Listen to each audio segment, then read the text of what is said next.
மட்டிக்கரைப்பட்டி கண்மாயில் நடைபெற்ற மீன்பிடி திருவிழாவில் தண்ணீரில் மயங்கி விழுந்து பாலசுப்ரமணியம் என்பவர் உயிரிழந்துள்ளார்.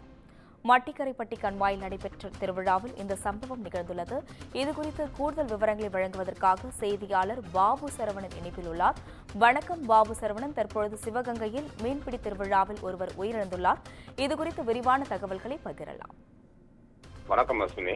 இன்று சிவகங்கை மாவட்டம் திருப்பத்தூர் சிங்கமனரி அருகே உள்ள மண்டிக்கரைப்பட்டி கம்மாயில மட்டி கம்மாயில இன்னைக்கு மீன்பிடி திருவிழா நடந்தது. இந்த மீன்பிடி திருவிழால பிரான்மலை, அரளிப்பட்டி, வேங்கைப்பட்டி, மட்டிக்கரைப்பட்டி உள்ளிட்ட 10க்கும் மேற்பட்ட கிராம மக்கள் இந்த மீன்பிடி திருவிழால பங்கேற்றனர். இந்த மீன்பிடி திருவிழால எஸ்புதூர் ஒன்றியத்தைச் சேர்ந்த கேசம்பட்டியைச் சேர்ந்த சமையல் மேஸ்திரி பாலசுப்ரமணியன் தனது இளைய மகளுடன் இந்த மீன்பிடி திருவிழாவில் பங்கேற்றார்.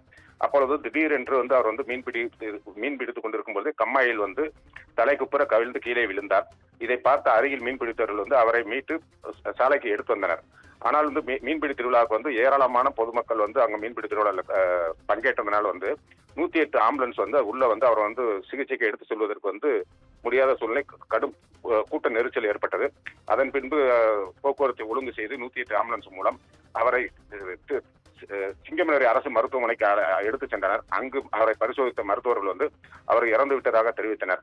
அதனைத் தொடர்ந்து அவரது உடல் சிங்கமனரி அரசு மருத்துவமனையில் தற்போது வைக்கப்பட்டுள்ளது. மீன்பிடி திருவிழாவில் ஒருவர் பலியான சம்பவம் மீன்பிடிக்க வந்த பொதுமக்களிடையே பெரும் சோகத்தை ஏற்படுத்தியுள்ளது. அஸ்வினி,